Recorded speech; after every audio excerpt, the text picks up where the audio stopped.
Yung media kasi siya, it's a space na dapat sigurado tayo sa mga ipinapasok natin, sa mga ginagawa natin. Hindi siya yung basta-basta lang na trabahong may mailabas. Para siyang isang sagrado na entablado. Hindi niya sinasaraduhan ng pinto yung madla. Pero kailangan, hindi rin natin makompromiso yung madla sa mga gagawin natin dito. So it's not necessarily closed. Kailangan lang talaga yung mga right people to do the job. Sa nakakalungkot na kalagayan o sitwasyon na makinikita natin ngayon, pwede naman tayong gumawa ng mga paraan para kumita ng pera. Gamitin natin siya sa tama, pero higit sa lahat, dapat wag natin kakalimutan yung mga pangarap natin sa buhay. Yung pagtatrabaho, dapat hindi lang siya patungkol sa pagkita ng pera.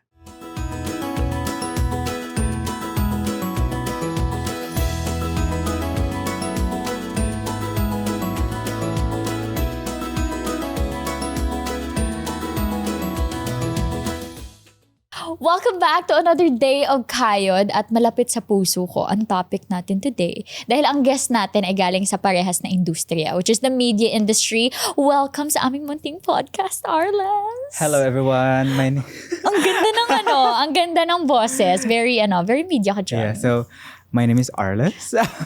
I'm a 24-year-old broadcasting graduate from the Polytechnic University of the Philippines. And right PUP. now, medyo busy ako sa buhay. I have 3 jobs. Okay. On the Ano side, yan? I am a full-time customer service representative of a BPO. logistic company. Yes. Okay. The next one is I do some admin jobs. And I am also a program researcher, freelancing. Program researchers. Yun yung media work mo. Yes, yun yung video work ko. Paano ka na-push dun sa 3 trabaho? There are lots of reasons actually to note. Kasi yung upbringing ko, I think yun yung pinaka-reason. Because I grew up on a very big family. And yung parang when you're a middle child, merong mga pagkakataon na you feel neglected. So yung finances nahahati. And ikaw yung parang minsan na pag-iiwanan. So I kind of learned my way through it na I have to save money. I have to think of the next moves that I'll do kasi like mapapagod, yung pera, like lots of things in between. So at a very young age, na-realize ko yung buhay, it's not easy. And then nung nag-aaral na ako, sabi ko na hindi ako pwedeng walang pera. Genuinely happy for you. Lalo na ang aga mo namulat dun sa kayod ng buhay. Grabe, pinukpok ka ng lipunan. Ang aga, napakaaga. Wala pang resentment sa'yo. Kasi diba may thinking na I'm just a kid. Dapat na-enjoy ko yung fresh grad ka, yung luxury of just studying, hindi ka nagtatrabaho, wala bang resentment sa'yo na sana ganun din ako? I think it's a privilege kasi when you have that. Totoo. Pero sa hirap ng buhay ngayon, it's not an option para sa marami sa atin. Working student, you go to universities, napakaraming nag-aaral, nagtatrabaho. Yung may mga kaklase ako, senior high school pa lang, nagtatrabaho sila as crew sa mga fast food chains. Natutulog sila talaga sa lapag ng namin, tapos tinatakpan na lang namin sila. And then ako naman that time, nakakapag-aral ako na maayos kasi yung father ko nagsusupport pa. But nung college, sabi ko na hindi talaga pwede na umaasa lang ako sa parents ko. Dapat may ginagawa rin ako. Kasi marami kami magkakapatid eh. And hindi pwede na parang hingi ka lang ng hingi. Kasi paano pag wala? Or paano pag mas malaking pangangailangan ng kapatid mo? Ganon. Until yun, sa university na pinasukan ko, na-realize ko yung mga ganong realities ng life.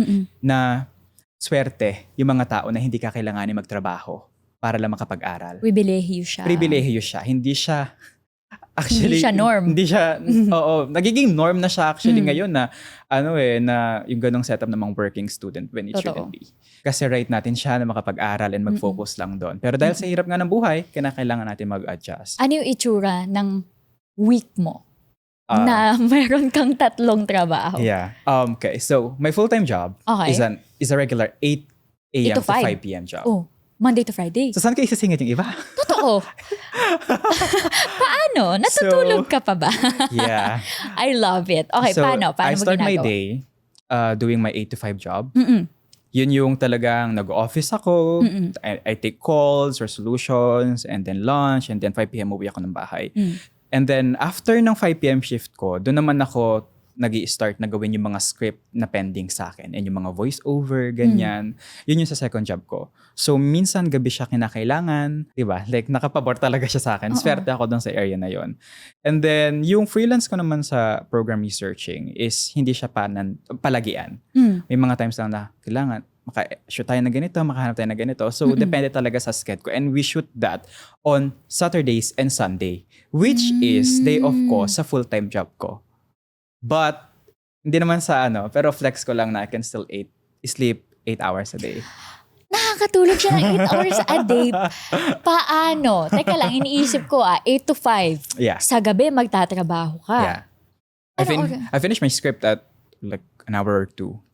So 5 p.m., 6, 7, I'll do my script. And then 8 p.m., magdi-dinner na ako. I can play volleyball pa after nung script ko. Ang galing mo. Yeah.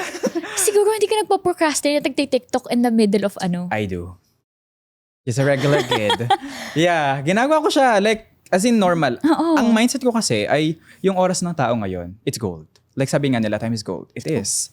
You pay me for my time. You pay me for my service. I give you that. So, hindi pwede na dahil binibigay ko yung oras sa iba, binabayaran ko, hindi ko na like I won't be able to live my own life. Kasi nakakapaggawa pa ko ng contents ko sa Facebook ko, sa Instagram and TikTok. Tapos aside from that, I can also travel with my friends. Kasi talagang i-schedule lang siya ng tama and you prioritize it. You really allot your time for things that matter the most. And then you figure it out after that. So, it's about knowing din kung ano yung mahalaga sa'yo. Yes. And hindi naman dahil na nagtatrabaho na tayo, kailangan na natin kalimutan yung family na pinagmulan natin. So far kasi kami, kahit sobrang dami namin magkakapatid and may mga asawa ng iba, intact pa rin kami. We really go out every week as much as we could. And especially yung mother ko na wala na siya. So she's like, even wala na siya, she's the one that glues it together.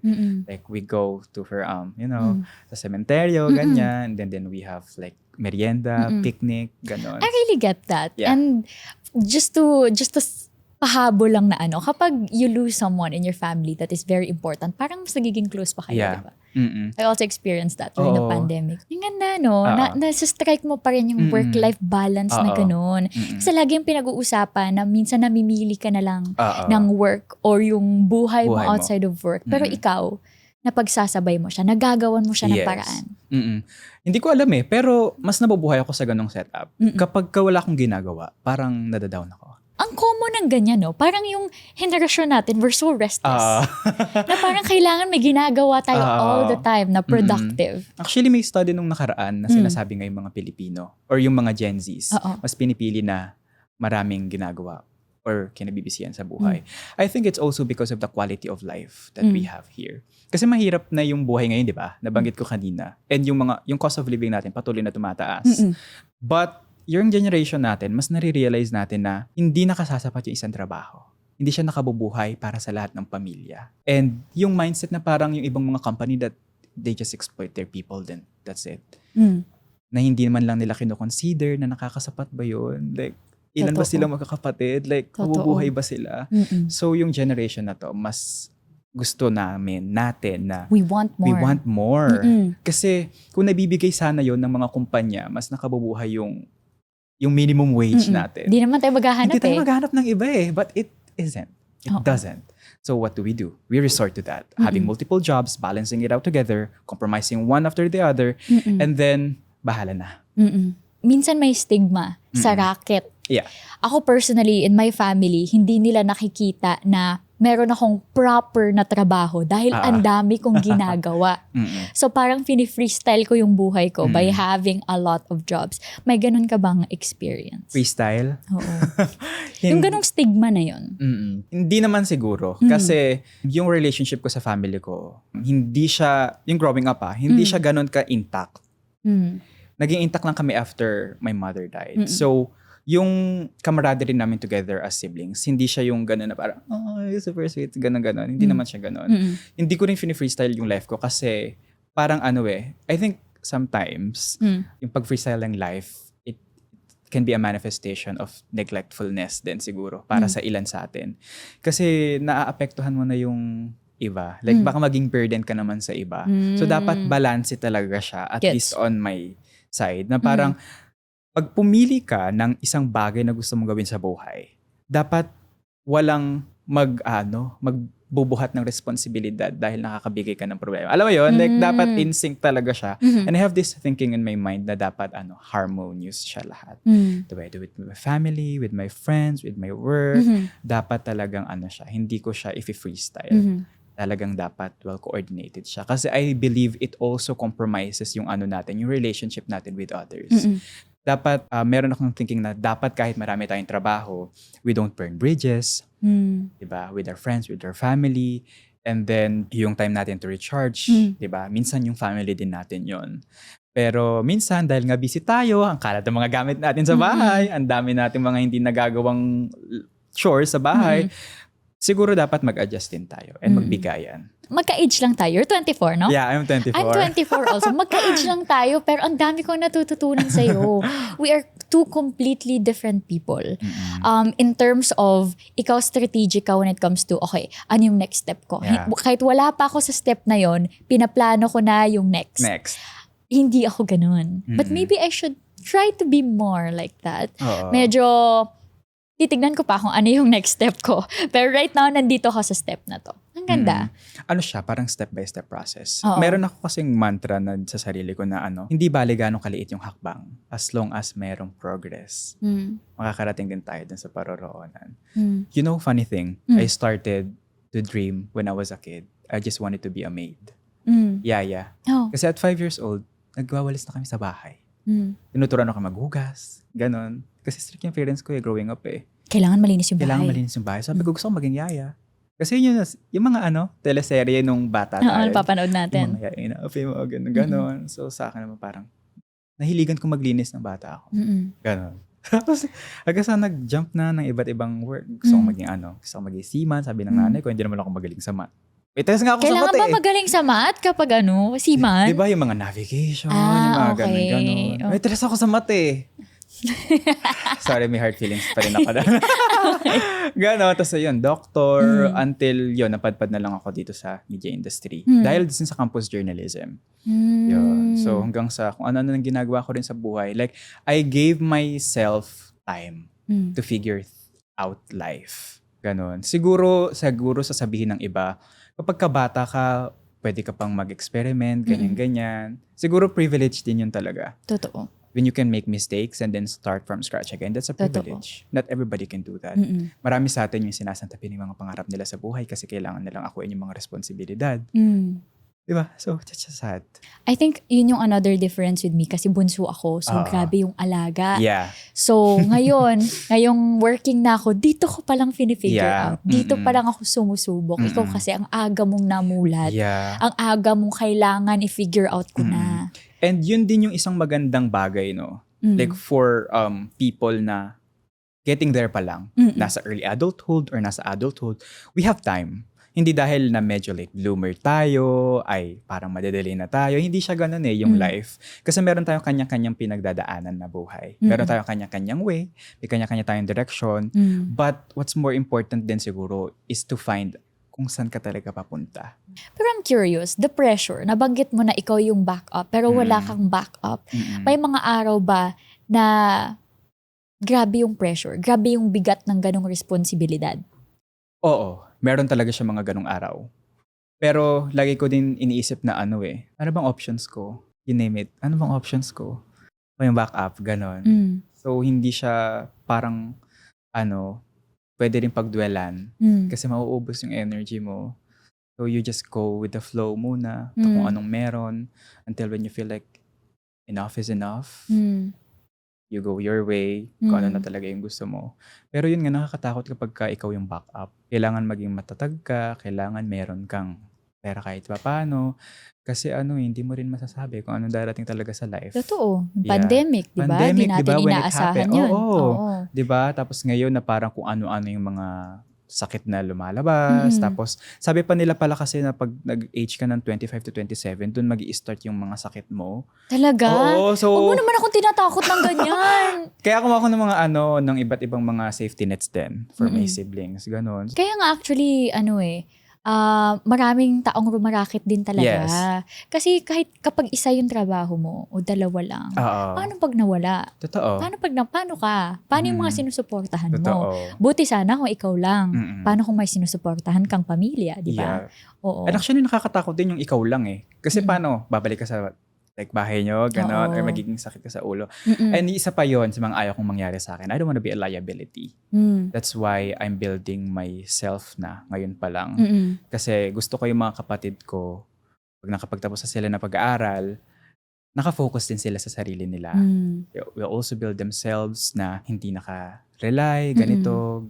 Sa father ko din, na ayaw ko na hihingi lang din ako ng pera kasi hindi ko talaga siya naging nature. Mas naging nature ko yung magtipid, tsaka dumiskarte. Kasi yung media industry, nabanggit mo na nung umpisa, nagsisend ka ng applications, you got rejections. Buti hindi ka na panghinaan ng loob. Kasi yung industriya natin, ang hirap niyang pasukin. Kung wala kang koneksyon, kung wala kang kapamilya sa loob, mahirap pumasok. Di ko din alam kung bakit. Bakit hindi accessible ang media sa mga normal na tao?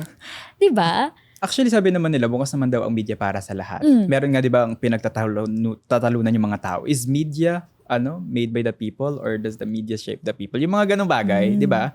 But I think, you coming from an experience, yung media kasi, siya, it's a space na dapat sigurado tayo sa mga ipinapasok natin, sa mga ginagawa natin. Hindi siya yung basta-basta lang na trabahong may mailabas. Para siyang isang sagrado na entablado. Hindi niya sinasaraduhan ng pinto yung madla. Pero kailangan, hindi rin natin makompromiso yung madla sa mga gagawin natin dito. So it's not necessarily closed. Kailangan lang talaga yung mga right people to do the job. Kasi for me, in my experience naman, kung hindi ako dumaan sa...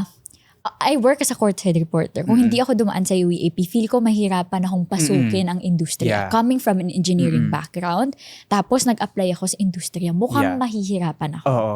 Mukha talagang mahihirapan at marami ang nahihirapan. Pero like what I'm doing, I'm trying to start somewhere. You just gotta start somewhere. Meron tayong mga kaibigan na makakatrabaho natin, mga naging kaklase natin dati, na hindi mo alam kung saan yan dadalhin ang tadhana at makakapagtrabaho na baka dumating yung araw na ikaw yung maituro. Ganon. And kunwari sa akin, I want to become a reporter, but I know that I have to start somewhere. So, when I got the job ng program researcher, hindi ko siya tinanong kung magkano yung sahod ko. I just wanted the job, I just wanted the experience. Gusto mo lang mapasok ang Gusto ko lang mapasok ang industriya at maranasan. Kung pag nandun ako, eto na ba talaga yung sigurado ako? Diba? But at least, nung nasubukan ko siya, and naramdaman ko yung pakiramdam na nandun ka sa lapag, nakipag-usap ka sa mga tao, that you feel for them, that you feel like there's work to be done there. Mas na-fuel yung passion mo for that craft. And hindi ko alam kung saan ako dadalhin. Pero alam ko na itutuloy ko yung daan na yun. Diba? Kaya, ngayon, sabihin man nila na siguro yung media talagang yung entidad na to, no? Yung entidad na to ay nayuyirakan yung reputation nila. But we have to go back dun sa mga tao na nasa media. Kung para kanino ba talaga yung media?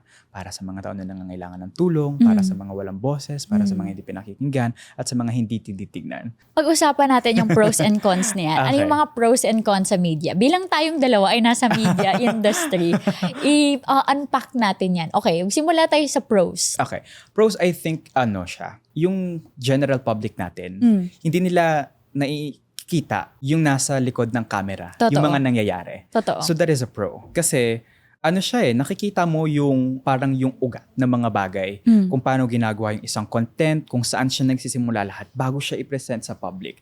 That is a pro. Kasi again, privilege siya. Hindi lahat may access for Totoo. that. Diba? Another pro is that yung learning mo and yung understanding mo sa public ay mas lumalalim. Marami kasi sa atin ngayon yung kino-close yung eyes nila. Okay, I close my eyes. Alam mo yung meme na yun? Parang they just close their eyes sa realities ng buhay. But when you work in the media industry, regardless of whatever segment or type of show you're in, kailangan mas lumalim yung pag-intindi mo sa nangyayari sa paligid. So ako, nasa news area ko, since documentary program kami, mas naintindihan ko yung mga issue ng lipunan. Pabahay, kalusugan, edukasyon. So, doon papasok yung isa pang pro. is mas nagiging solid yung character mo, yung core values mo, that you get to feel for other people. Na yung ibang mga trabaho na nasa opisina lang, hindi nila nagagawa yun. Kasi nasa air-conditioned room sila eh. Diba? Nakakahon sila eh. Hindi sila pinagpapawisan, hindi sila nai-stress mag-commute kasi yung iba may mga sasakyan. So ikaw, kahit meron ka mang access sa mga ganong privilege, mas nakakaramdam ka pa din dun sa mga nasa ilalim. I think that is a pro. Diba? Pros talaga yon kasi ano siya eh. Isipin mo, lumalawak yung tingin mo sa mundo. Hindi ka lang parang, okay, corporate girly, okay, submit ng requirements, ganyan. Hindi ganoon. So, mas lumalalim siya ng lumalalim. And yung parang nagtutuloy pa siya para mas makilala mo pa yung ibang mga tao. And even yung mga, siguro pros natin yun, na yung mga tao na nakikita mo lang sa TV before, nakakasalubong mo na lang sila somewhere. Tapos, hindi mo na kailangan magkumahog sa mga seminar nila kasi nandun na rin sila. Para ma-meet sila. No? Oo. So, sometimes, surprise na lang kung sino makakasalubong mo. Diba? Yun yung mga pros ng media at least. Nakakatuwa. Sa akin naman, since ikaw, you spoke of the pros sa news side, sa sport side, you get to humanize the players. Kasi kapag meron kang idol na volleyball player, na basketball player, ang saya isipin na ang galing nilang player. Pero sino sila bilang tao? Sino sila bilang kapatid? Bilang parent? May takot ba sila? May hesitations ba sila? Mga ganong istorya. And kapag nasi-share mo na, okay, itong player na to, madaming humahanga dito. And then masi-share mo na yung player na to, ganito pala yung ginagawa niya everyday para maging ganong level na player. So it also, you have the platform to inspire and empower people. And not everyone has that platform. Exactly. Kaya nga talagang advantage siya kapag nasa industry ka. Yung mga nasa likod ng camera, yung mga pinagmulan ng mga tao, ng iba't ibang mga personalidad, mas naiintindihan mo. Diba? But I think it's important na pag-usapan din natin yung cons. Of course. Okay. Ano naman yung cons? Pag-iisipan ko yung cons. Okay. Gusto mo magsimula? Sige, sa cons? Ikaw muna. I think yung cons, isa sa mga dahilan kung bakit hindi ako makapag full-time pa sa media ay yung sahod. Hindi siya kataasan? Hindi siya kataasan. Kasi, syempre, kapag may mga nakaka-interact ka na sa industry, may mga tao talagang bubulong sa'yo. Either i-encourage ka or i-discourage ka. But so far, sa mga narinig ko, yung iba daw ay talagang mababa na hindi nila pipiliin yung trabaho na yun. Totoo? Oo. Kasi hindi siya nakabubuhay yung ilan doon. Pero feeling ko hindi naman lahat ganun ng media jobs. Ng media jobs. May mga pangilan-ilan din siguro na swertihan din kahit sa papasukan mong company. Tapos doon napapasok yung ilang mga walang benefits, 'di ba, yung mga ganung bagay. Yun yung nakakatakot. Kaya ngayon kung kaya ko pang pagsabayin muna at mag-freelance, pagsasabayin ko siya. Basta hindi lang talaga pwede magkaroon ng conflict of interest or like alam mo doon yung issues sa quality ng work mo. Totoo. Alam mo, sa industriya din namin, sa sports, ang norm ay meron kang day job.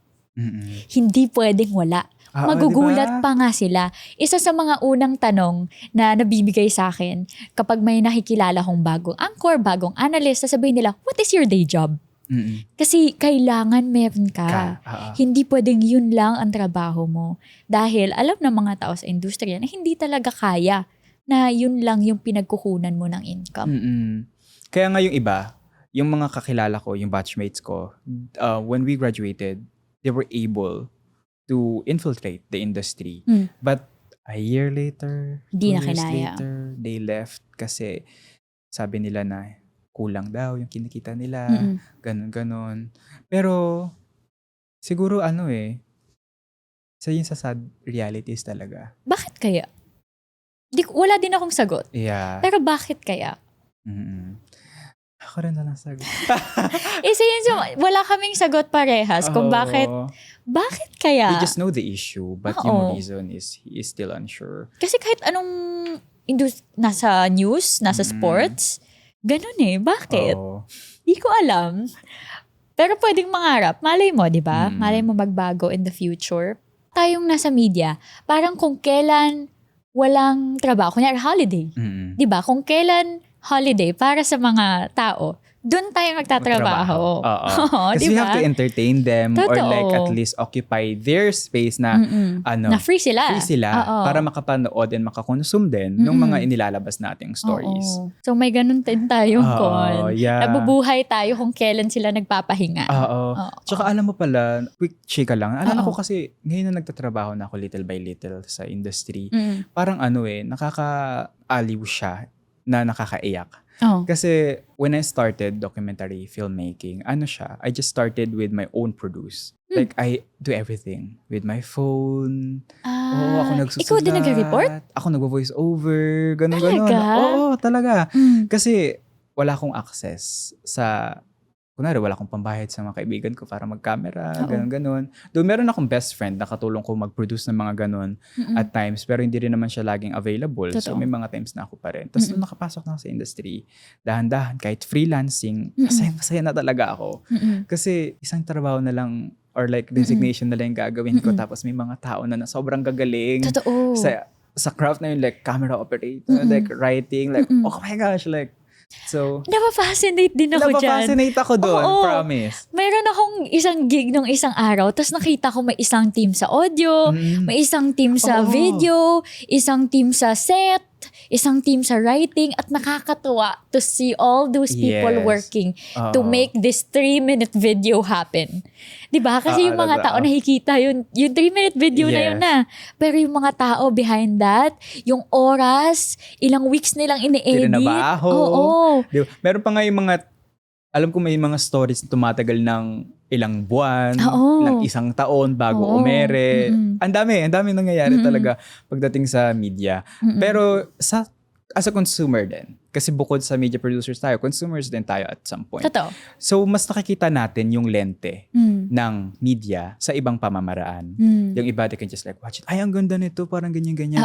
Pero pagka nasa industry ka, parang, hindi ba pwedeng parang sinwitch nila yung ganito? Or pwede bang idinagdag nila to? Ma-appreciate mo din ang ganda ng angulo, ang ganda ng cinematography, di ba? Mas na nagbubukas sa atin for constructive criticism. Na hindi tayo nakasarado lang na ganito lang dapat ganyan lang. Pero yun yung nagpapahusay sa trabaho kasi in a way, 'di ba? In a way, stage siya for improvement and to work better next time. Bilang nasa media tayo, lalo na kapag nasa harap ka ng camera, you are putting yourself in a place kung saan maraming pwedeng masabi ang tao sa'yo or sa gawa mo. Diba? Yeah. Paano mo ina-handle yon? It's a bit hard question kind of hard siya. But at least for me, when I started doing contents and producing my own things, own stuff, sabi ko sa sarili ko na if I'm going to put it out there, I have to be ready. I must be ready for criticisms. Kaya every time that I upload contents before when I started, there's always a disclaimer.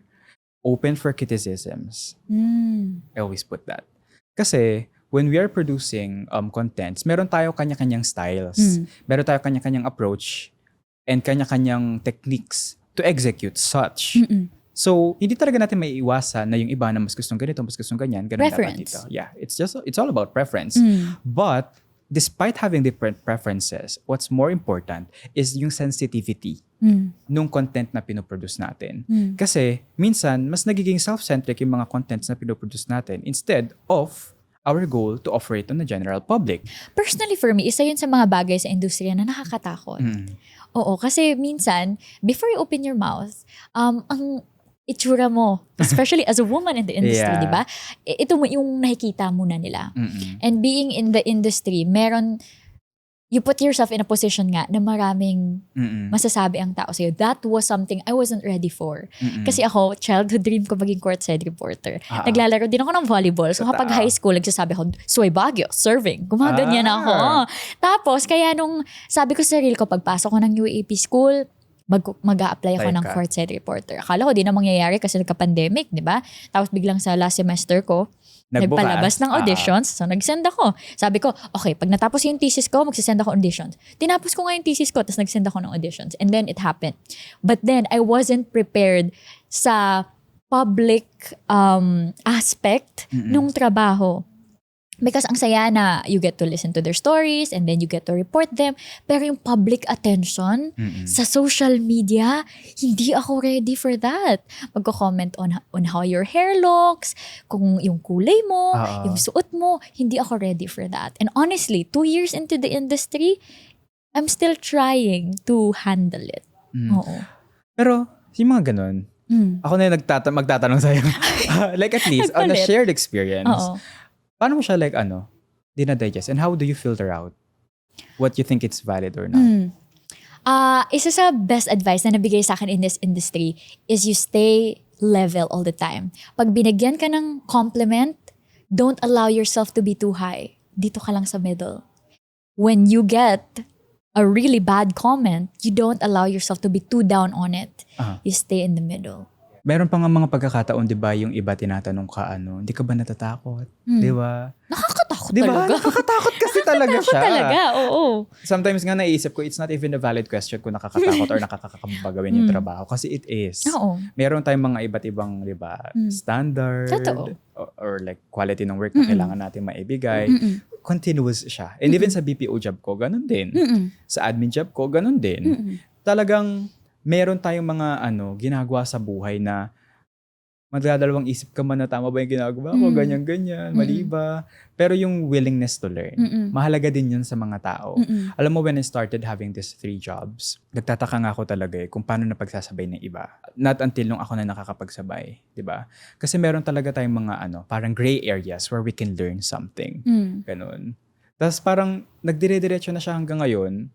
Ngayon na 3 jobs na ako, parang sabi ko na hindi ko siya kakayanin forever na 3 jobs. But at the same time, I don't think I will be able to survive with just 1 job.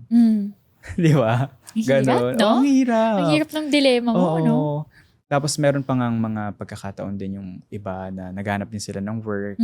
I think isa yun sa mga, I feel honored. Like, in a way, para sa sarili ko. Kasi pagka nandun ka na sa trabaho ng admin job mo or BPO, like any job that you're in, tapos may mga kakilala ka na mahuhusay sa mga ganung bagay, parang ikaw na rin yung nagpe-presenta sa kanila. Kasi naniniwala ka sa kanila. But imagine if they're also like that sa'yo. Diba? So parang talagang na lang, bigayan na lang siya. Give or take na lang talaga siya. At nakakatuwa talaga that you are in an environment that supports you. Kasi medyo rare din yan Hindi lahat ganyan. Oo. Meron nga akong mga pagkakataon yung mga katrabaho ko dati. Parang, on my first company, sabi namin na aalis na kami agad like after this. Like ganyan-ganyan. Umalis kami talaga. Sa first company ko, umalis kami talaga. Kasi hindi siya healthy yung environment. It was really toxic. In a minute. Toxic. Sobrang toxic. And that made people leave. Kasi hindi mo nga sila inaalagaan Ito. Ngayon, sa company na meron ako sa BPO, yung full-time work ko, alam mo, last year, December, sabi namin mga kaibigan ko, alis na ako next year kasi kailangan ko na pumunta sa ganitong trabaho or parang dapat hanggang ngayon nandun kami. Because the company takes care of us. And inisip namin na makakahanap pa ba tayo ng ganitong company kapag lumipat tayo. Kasi napakagaan nila katrabaho on all the jobs that I have. Ang gaan nila katrabaho. So, I think kung employer ka man na nakikita mo to.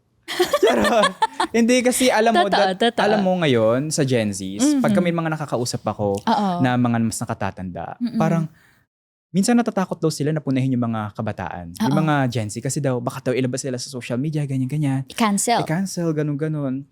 Pero hindi naman kasi yun ginagawa ng mga Gen Z nang walang dahilan. For nothing. Diba? For nothing.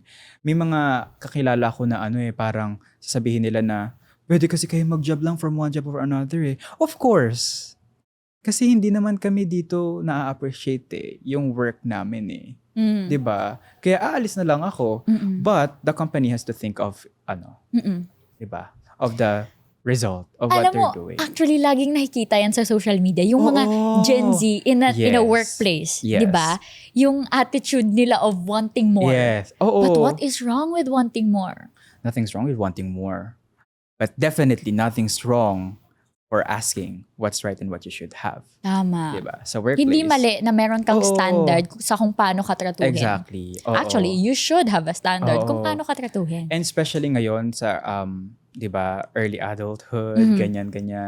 Adulting moments na parang maiisip mo yung mga parents natin ang tagal na nagsipagtrabaho sa iba't ibang mga institution and they were able to survive that.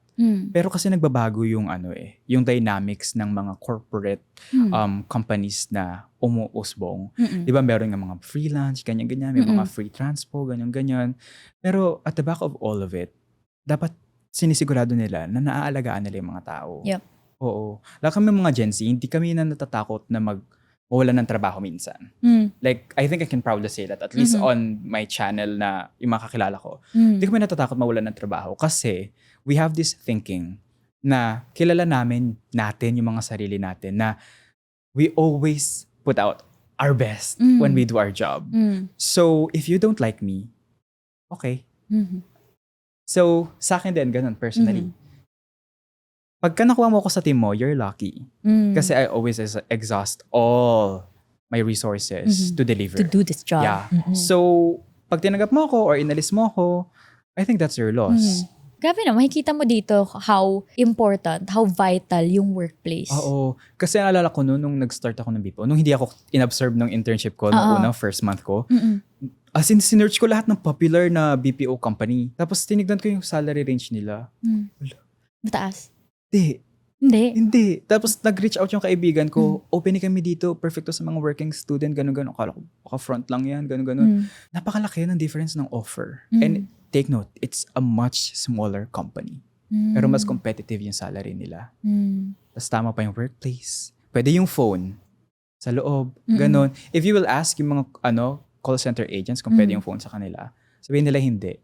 Kasi may mga guards bago ka makapasok, tapos they inspect your bulsa, ganyan. Tapos pag may phone ka, marereport ka. Sa amin, hindi. Kasi dahil tama yung workplace namin, pwede kami mag-phone. Kasi alam din nila na hindi kami neglectful sa ginagawa namin trabaho. May tiwala din sila sa inyo. So you build the trust. Which is important, diba? Why would you hire someone you don't trust? Yeah, ganun. So hanggang sa'yo, nag-snowball na siya until I'm enjoying the life that I have right now. I can say that. I can vouch for that. I'm genuinely happy for you. Promise. Hindi ko ina-expect nga na kakayanin ko siyang pagsabay-sabayin. Oo. Most memorable story that you've covered? Actually, when the pandemic came, I applied as an online news correspondent. So, since I live in Taguig that time, doon ako naghanap ng mga story ko. So, ang naging story ko doon ay yung mga locally stranded individuals or LSI. Yung, kung nabalitaan ninyo yung sa NAIA, yung sinarado yung airport at hindi makalipad pabalik ng mga probinsya, yung mga na-stuck doon na OFWs and other immigrant workers, no? Tapos, malapit lang kasi siya sa bahay namin. So, nilakad ko mula bahay namin hanggang dun sa NAIA. Tapos, nakita ko sila doon and I was able to interview them directly. Na parang umiiyak talaga sila. Maawa naman kayo sa amin, na pauwiin nyo na kami kasi wala na kami makain dito, ganun.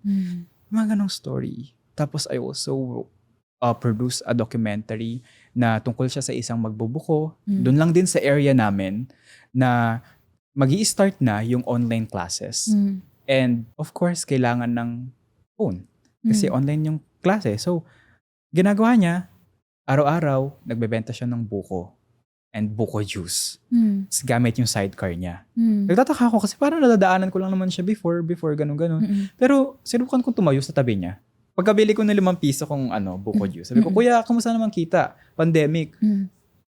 Gumulong yung conversation namin. Nalaman ko na meron siyang 4 na anak, na nangangamba siya, na kailangan niya ng cellphone dahil 4 sila. 4 na cellphone din ba? Yung kailangan niya bilhin o pag-ipunan, tapos walang trabaho yung asawa niya, kaya sa gabi nagbebenta siya ng balot. So, alam mo yun, like, it just, in a way, humbles you. But on the other side, na parang it also like shambles something inside you. So, when I presented their story, naging starting point siya para mas dumami yung mga bumili sa kanya. Tapos mas dumami rin yung mga kaibigan niya. So ngayon, meron na silang mga sidecar. Ganun. So, yun din. Yung tamang, like, hindi naman tama. Like, yung validating, at least for me. When you, fulfilling. Fulfilling siya Yung mga story na ganun. And, you don't need to look too far to find the story. Exactly. Yeah. Isa yan sa, maybe my favorite part, actually, of my job. Even this one. Diba? Yung mga taong nakakasalubong mo, yung mga nakikita mong BPO workers, yung mga nakikita mong nag-aangkas rider, ano ang kwento nila? Yeah. Diba, meron at meron kang makukuhang kwento sa tao. Hindi nila kailangan maging celebrity. Yes. Hindi nila kailangan maging superstar. Merong mababahaging kwento Oo. ang tao. Tsaka sa social butterfly. Self-proclaimed social butterfly. Social butterfly ka. Yeah. Alam mo, when I ride angkas or like Chinichika mo. other motorcycle applications na chinchika ko sila. Alam ko magkano kinikita ng ganito, kinikita ng ganyan, paano sila nagsisimula, ilang oras lang nakukuha nila yung gano'n. Hoy, pwede ka na dito. Balik na tayo.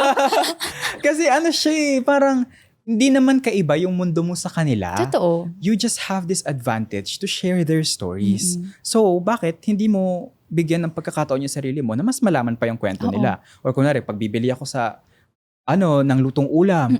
Kuya, magkano dito? Ganyan. Ay, baboy. Oh, mahal ng baboy eh. Paano ginagawa ninyo? Mas nililiitan namin yung...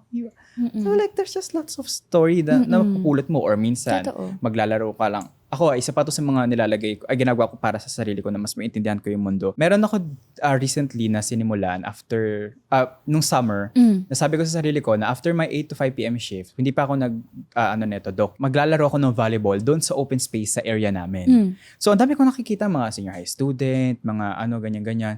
Tapos sabi ko na, may story dito eh. Tapos nakahanap ako ng mga bata na ayaw nila sa bahay nila. Kaya ang ginagawa nila pagkahapon or mula umaga, nandun sila sa area na yun. Kasi feeling nila hindi sila safe. Ganun. Tapos yung iba naman, after ng school nila, nai-stress sila sa bahay. Ayaw nila muna umuwi. So doon muna sila nag-unwind. Which later led me to finding out na sobrang kulang pala yung green and open spaces dito sa Philippines.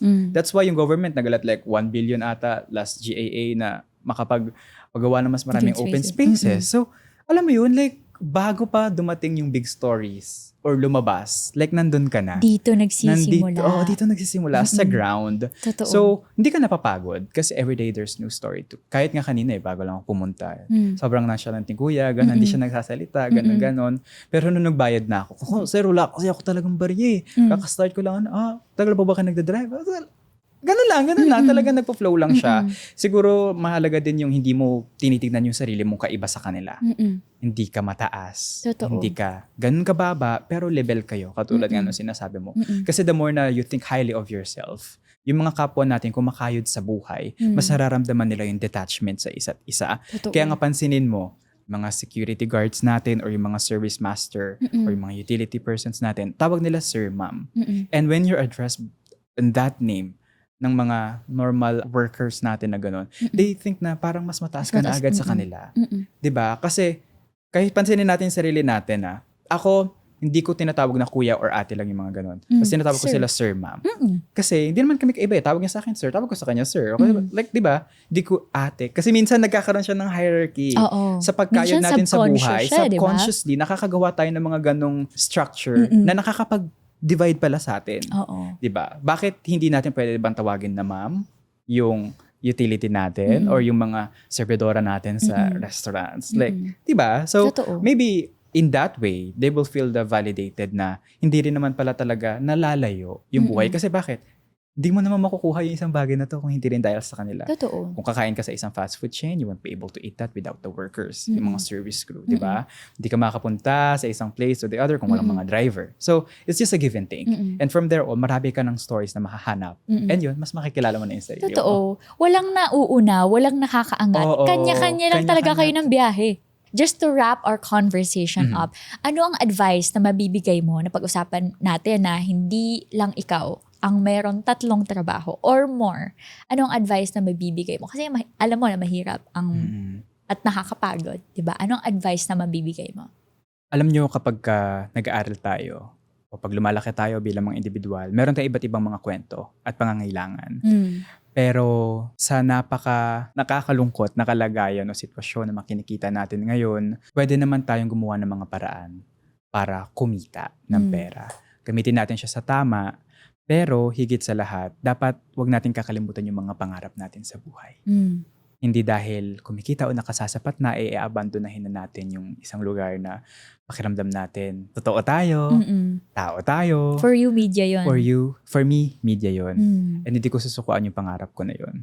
And I hope the younger generations out there, or even like people still within the bracket of our ages, even the older ones, that we focus on what we really want to share with the world. what we want to offer, and what we can learn from one another. Yung pagtatrabaho, dapat hindi lang siya patungkol sa pagkita ng pera. Dapat tungkol din siya sa kakayanan mo, di ba? Na maging masaya, maging kontento, kung pwede. O kung hindi man pumasok sa mga description na yon, ay kahit papano, pakiramdam mo is you live the life that you wanted to. To live, hindi lang to survive. Yeah. And yun yung isa sa mga dahilan kung bakit marami akong trabaho. I don't want to just survive. I want to live. I want to explore all the beautiful places, share all the beautiful stories. Life. Yeah. And ngayon sa generation natin, hindi pa to. Yung end, I believe it's just the continuous and unending beginning ng patuloy natin mga issues or pagtakel sa kakulangan ng sahod, sa tumataas na presyo. Siguro for others, that's too corny and that's too repetitive for their ears. Pero babalik at babalik tayo doon. Na kailangan nating mabuhay at marami sa atin na nangangailangan ng higit pa sa isang trabaho dahil hindi yun nakasasapat. Ang ganda. Okay, how about advice naman sa people sa media? Okay, maraming mga issue na kinakaharap. Ang mga tulad natin na nagtatrabaho sa media, ano ang mabibigay mo na words sa kanila? I think sila yung dapat magbigay sa akin. Sa akin bigyan nila ako ng advice. Pahingi po ng advice. Pwede pala kasi niyo yung loob ko. Ano ang pangarap mo for our industry? Ang pangarap ko for our industry is of course for it to be continuously inclusive sa napakaraming mga tao sa industry. Kasi hindi lang isa yung kwento na or mukha yung pwedeng makita natin sa screen. But of course, different, diba? Different skin color, diba? Yung mga different genders, like ganyan. But it's also important na i-balance natin kung paano nga ba tayo papasukin ng technologies and saan tayo magbibigay ng compromise for that modernity. So, I believe that the media industry is slowly transitioning into a new age, which is the digital age. Kinakaya naman natin, but still, it's important na intact pa rin yung media ethics natin. And hopefully, we can continue to inspire. Na-expire, pagod na. And inspire more people. Okay. Unethical. Hindi unethical. And then may space, ethical. Okay. Ethical, inspiring, and ano sabi mong isa? Nakalimutan. Lord, ano nga yun, Lord? But that is our dream. Yeah. Gusto parehas tayong maikliwan. Siguro kasi bilang mga nagsisimula sa industry, ganon, we can always dream for the best and for the better workplaces that we have there. Ayun, inclusive. Yeah, inclusive. Yung hinahanap ko na word. Oo, kasi I know and I understand na limited lang ang mga upuan right now sa ating industriya. But I hope instead of bumping other people off of those chairs para may space ka doon, we create more spaces, more chairs for them. Exactly. Perfect ka doon. Perfect. Thank you so much for joining us here sa podcast. Grabe. Thank you so much. It's an honor to have a fellow Raketero, loud and proud Raketero dito sa podcast. Thank you so much. Any message bago tayo magtapos? Wala. Si God na bahat. Charot. Thank you. Siguro po-promote na lang ako ng playlist ko. Go. So hi guys, you may follow me on Facebook, Instagram, and TikTok. You may search Arles de los Santos. There I put out the small works that I do on my free time. I do small contents, some educational, some are a bit of documentary type, vlog, lifestyle contents. I hope you will enjoy it and follow me there. And I hope na marami pa akong stories na mai-share sa inyo. And thank you very much for having me on this podcast. Thank you. Ito na, follow ko na nga. Thank you. Thank you so much.